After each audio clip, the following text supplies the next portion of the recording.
Hai, masih bersama saya, Mr. G bicara. Tentu saja bicara tentang kebenaran berdasarkan fakta, data, dan realita. Teman-teman, masih dari Paula Verhoeven dan juga Baim Wong.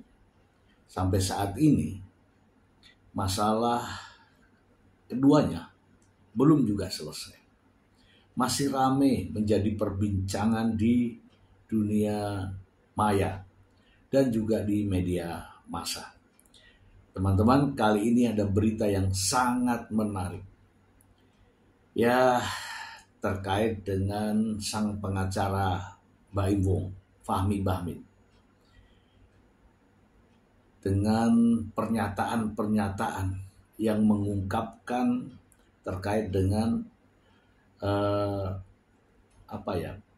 privasi Paula Verhoeven. Ternyata ada juga yang ingin membawa ke ranah pidana karena ini terkait dengan privasi. Apakah benar demikian? Kita bacakan saja langsung dari sumbernya. Dari Lamposko, kuasa hukum Baim Wong terancam pidana usai ungkap penyakit Paula. Fahmi sempat menyampaikan kepada media bahwa Paula mengalami penyakit kronis tanpa izin atau persetujuan dari yang bersangkutan. Jakarta, Lamposko, perseteruan hukum antara Baim Wong dan Paula Verhoeven kembali memanas usai pengadilan mengungkap fakta perselingkuhan. Namun sorotan publik kini tertuju pada kuasa hukum Baim Wong, Fahmi Bahmid, yang membocorkan informasi pribadi Paula. Fahmi sempat menyampaikan kepada media bahwa Paula mengalami penyakit kronis tanpa izin atau persetujuan dari yang bersangkutan. Pernyataan itu menuai kecaman dari berbagai pihak termasuk praktisi hukum sekaligus advokat senior Deolipa Zumara. Deolipa menyebut pengacara memang punya hak bicara, namun harus bijak menyampaikan informasi yang menyangkut privasi orang lain. Fakta memang boleh diungkap, tapi tidak semua fakta bisa terumbar ke publik, apalagi yang bersifat sensitif, kata Deolipa. Ia menambahkan penyakit masuk ranah pribadi dan terlindungi Undang-Undang Praktek Kedokteran dan Kode Etik Profesi. Kalau pengacara sebut penyakit seseorang ke publik, itu bisa melanggar aturan hukum medis, ujarnya. Menurutnya, bila Paula merasa rugi atas pengungkapan tersebut, bisa menempuh jalur hukum untuk menuntut pencemaran nama baik. Kalau pihak yang dirugikan merasa tercemar, bisa dilaporkan. Bahkan bisa kena sanksi etik profesi, ujarnya. Deolipa menyarankan agar kuasa hukum berhati-hati dalam menyampaikan pernyataan kepada media untuk menghindari konsekuensi hukum. Ia juga menyoroti langkah Paula yang melaporkan dugaan kekerasan dalam rumah tangga KDRT ke Komnas Perempuan. Kalau laporan masuk ke Komnas, Baim bisa dipanggil untuk diberikan nasihat atau edukasi soal perlakuan terhadap perempuan, katanya. Dia menilai Komnas Perempuan biasanya melakukan pembinaan dan memberikan arahan dalam kasus dugaan kekerasan dalam rumah tangga. Ia menegaskan proses hukum akan berbeda bila Paula melapor ke kepolisian dengan bukti kuat mengenai KDRT. Kalau laporan masuk ke kepolisian dan ada bukti, Baim bisa terjerat pidana sesuai dengan Undang-Undang Penghapusan Kekerasan dalam Rumah Tangga, kata dia. Namun hingga kini Paula tampaknya masih menahan diri untuk membawa kasus itu ke ranah pidana secara formal. Sepertinya Paula belum tega melangkah sejauh itu, pungkas Deolipa. Kita bahas ya teman-teman, kita bahas. Ini terkait dengan seseorang yang ditunjuk sebagai pengacara dan itu pengacara orang lain tidak bisa mengungkit-ungkit masalah orang lain yang bukan menjadi kliennya.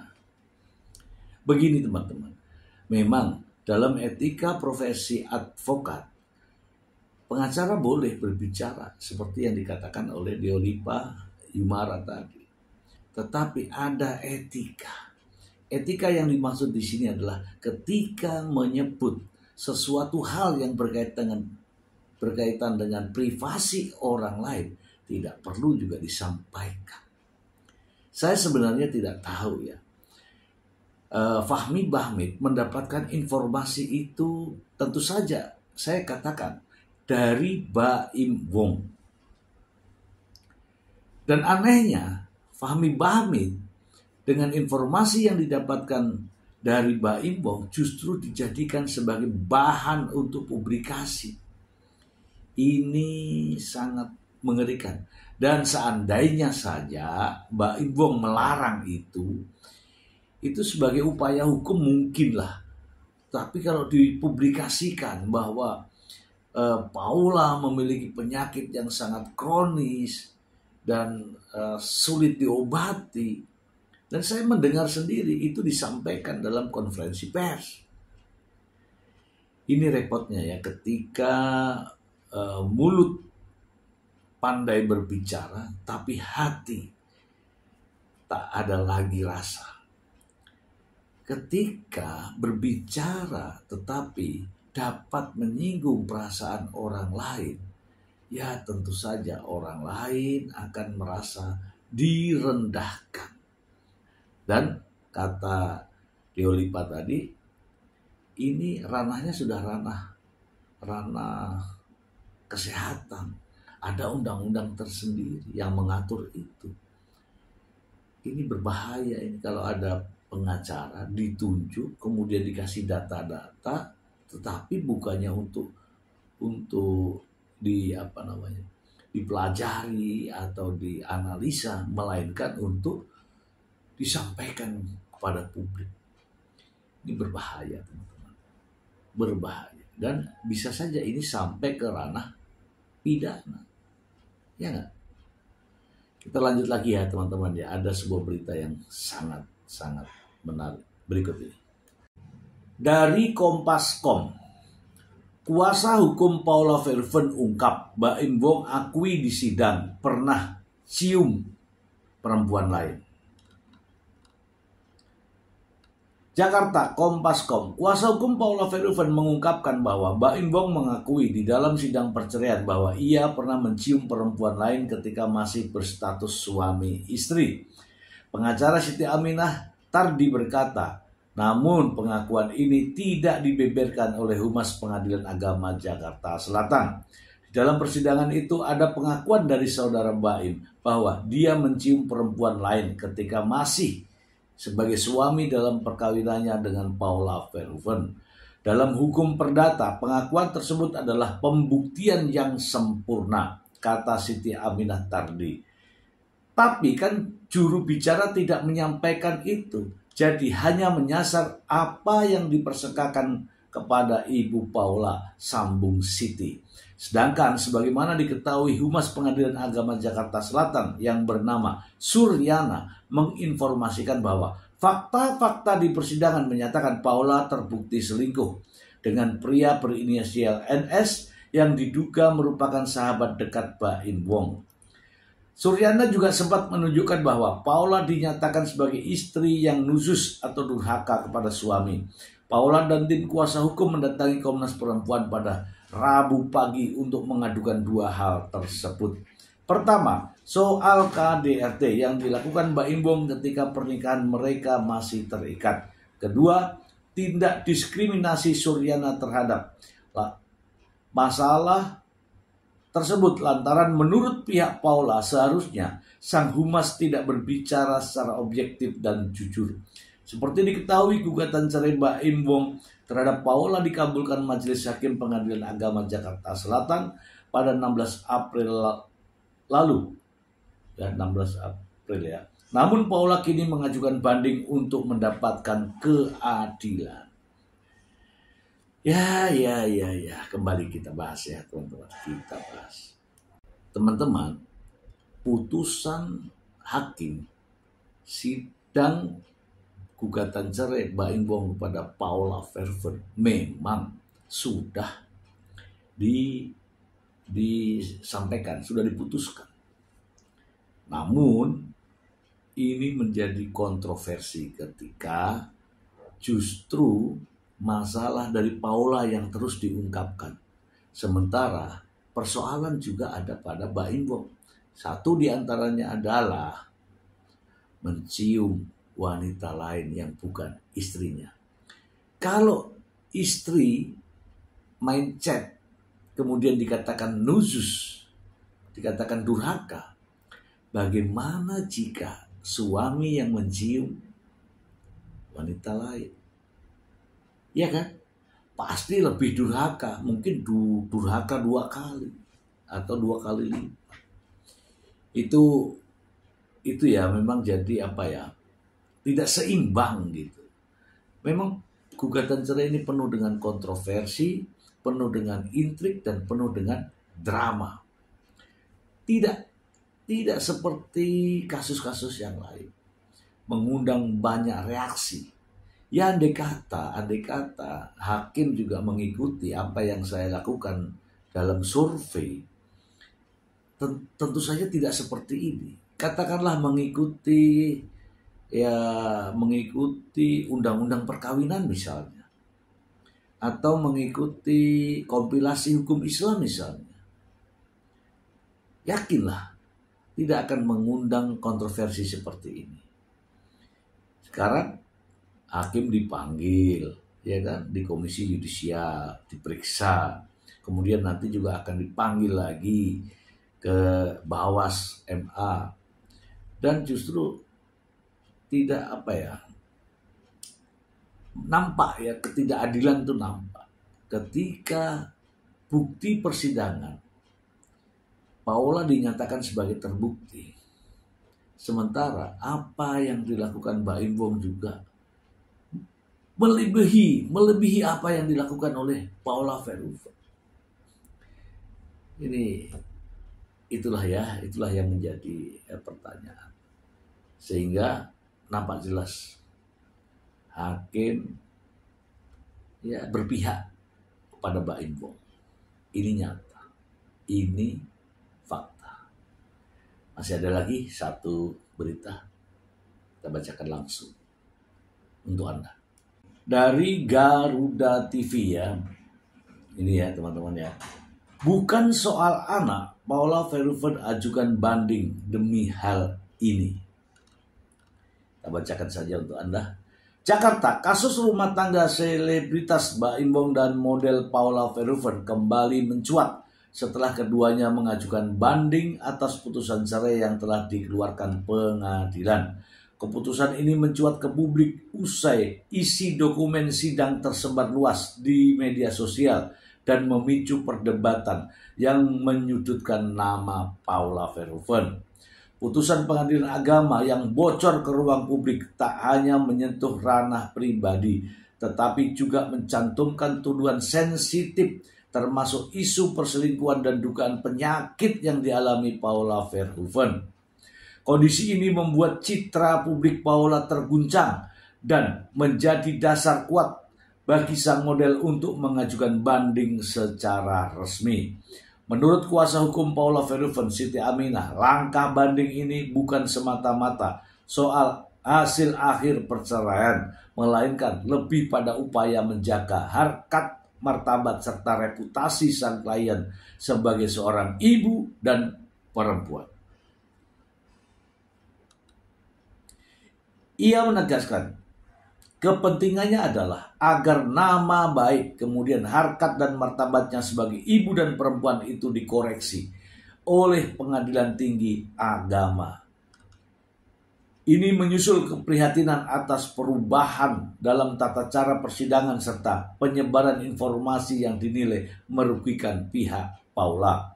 Karena sebenarnya langkah ini diambil termasuk misalnya kami mengambil upaya mengadu ke Komisi Yudisial, ke Bawas dan Komnas Perempuan, ke Dewan Pers itu karena ada perubahan cara bersidang.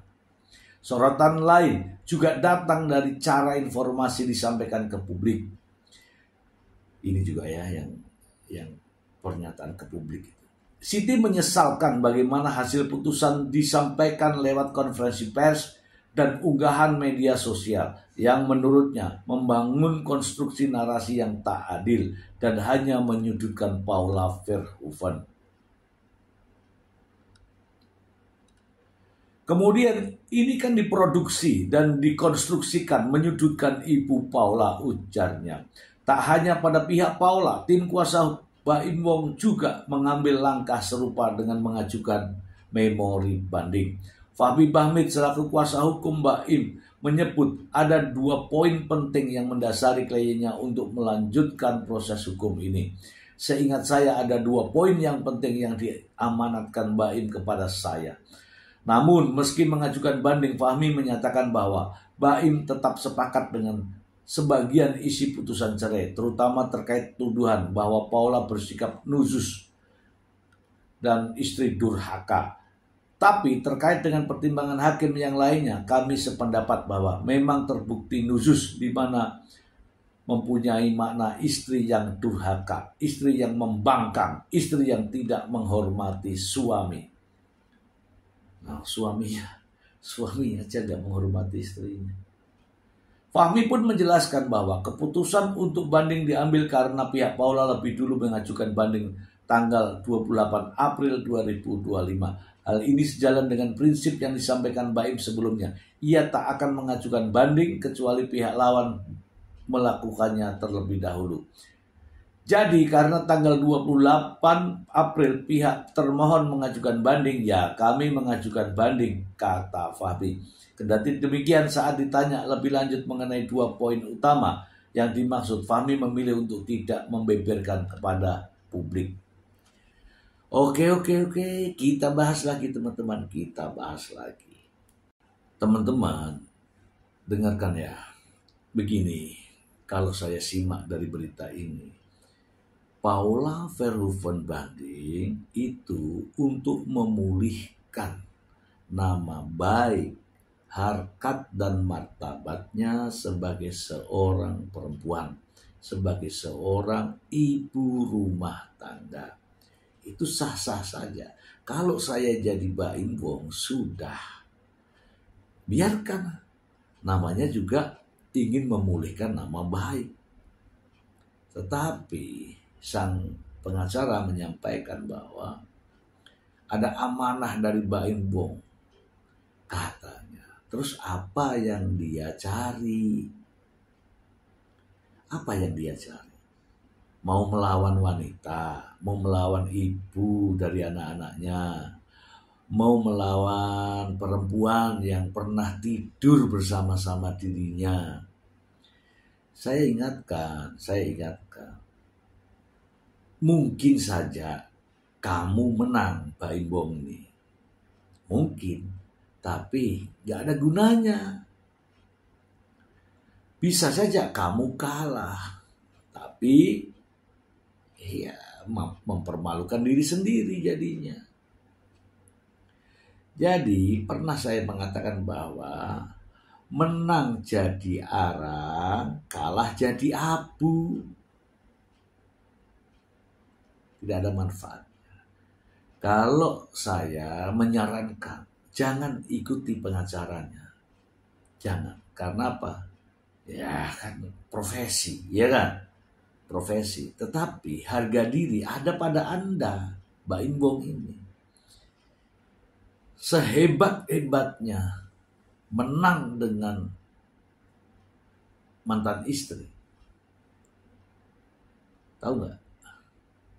Tidak dianggap di masyarakat. Tetapi seandainya sudahlah, karena istrimu sedang ingin memperbaiki nama baiknya, ingin memulihkan nama baiknya, harkat dan martabatnya, kamu berikan kesempatan. Rakyat Indonesia ini lo salut. Tapi kalau begini, wah Gak ada nilainya. Menang pun gak ada manfaatnya. Kalah lebih-lebih. Ya, diperbesar saja rasa egonya. Malu nanti.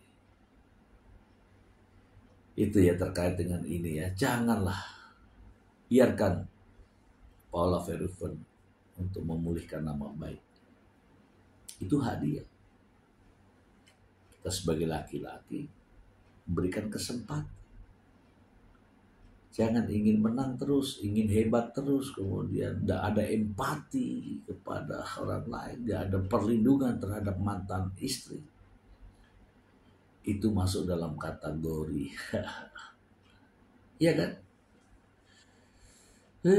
Kategorinya itu ya, ingin menang sendiri, ingin hebat sendiri, ingin selalu dihormati, ingin semuanya. Itu salah satu karakter yang menakutkan. Masih ada satu nih, satu aja ya, satu lagi. Yang ini nih dari Kompas.com. Paula Verhoeven disebut alami 4 bentuk KDRT dari Baim Wong. Apa saja kira-kira ya? Jakarta, Kompas.com. Model Paula Verhoeven mengalami 4 bentuk kekerasan dalam rumah tangga dari aktor Baim Wong saat masih menjadi suaminya. Hal ini diungkapkan oleh salah satu kuasa hukum Paula, Siti Aminah Tardi. Baim dan Paula telah dinyatakan bercerai oleh Pengadilan Agama Jakarta Selatan pada 16 April 2025.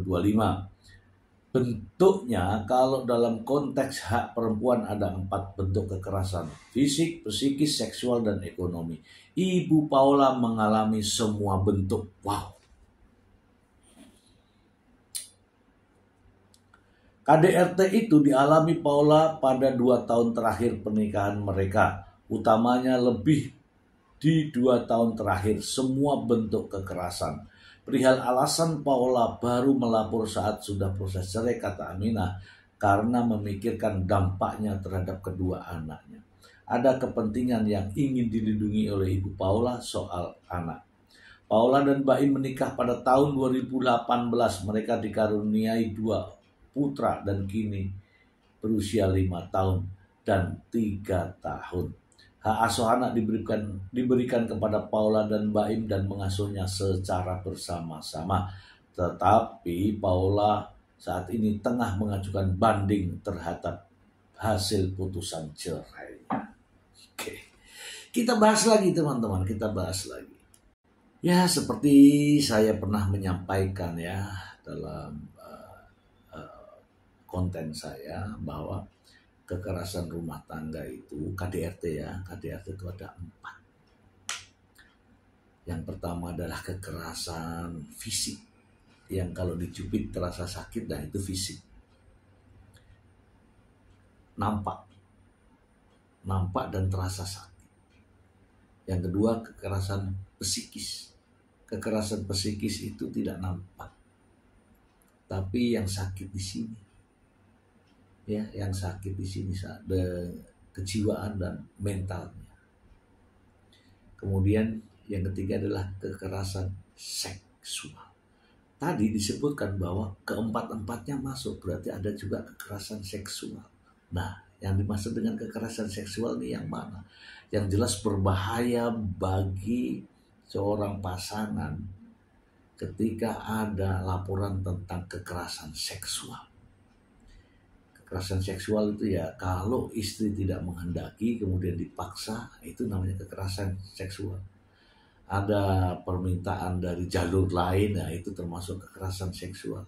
Ada permintaan saat sedang mengalami kewanitaan, ya itu juga kekerasan seksual. Dan lain-lain teman-teman, masih banyak.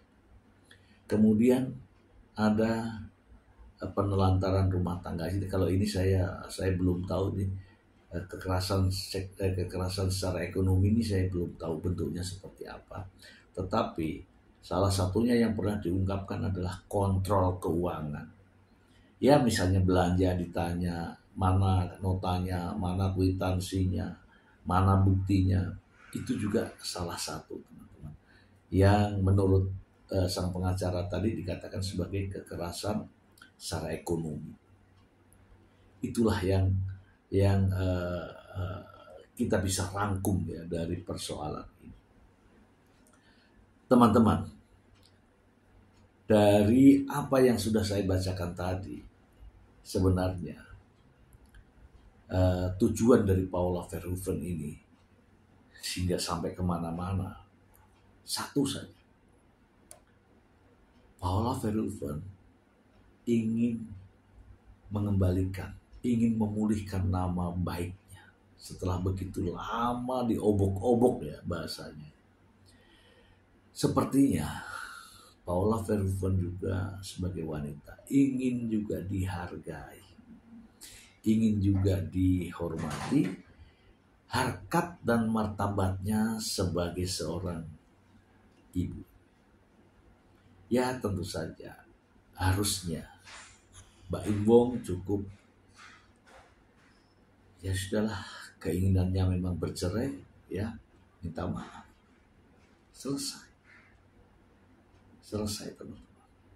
Dan masih ada satu hal ya, yang menjadi pertanyaan publik baik di media massa maupun media sosial, yaitu harta gonogini. Apakah akan terjadi pembagian harta gonogini? Ini memang sudah mulai redup. Namun ini menjadi kewajiban ketika hak atas harta gonogini ketika bercerai, maka harus dibagi secara adil dan rata. Kira-kira adakah niat Mbak Im Wong untuk membagi hartanya dengan mantan istrinya secara adil, ya, adil, belah semangka? Karena setahu masyarakat ya, bahwa kekayaan Mbak Im Wong saat ini itu diperoleh setelah Mbak Im Wong menikah dengan Paula Verhoeven. Kita tunggu informasi-informasi terkait dengan penyelesaian masalah antara Paula Verhoeven dan Mbak Im Wong. Saya secara pribadi tidak kenal keduanya, tidak kenal Mbak Im Wong, tidak kenal Paula Verhoeven. Namun saya, sekali lagi, tetap memberikan support, memberikan dukungan, memberikan motivasi kepada Paula Verhoeven untuk memulihkan nama baiknya, harkat dan martabatnya sebagai seorang ibu dari kedua putranya. Dan kita semua selalu memberikan motivasi, semangat untuk Paula. Teman-teman dari mana saja kita dukung perjuangan, perlawanan dari Paula Verhoeven. Untuk teman-teman seluruh Indonesia dan mancanegara. Semoga bermanfaat.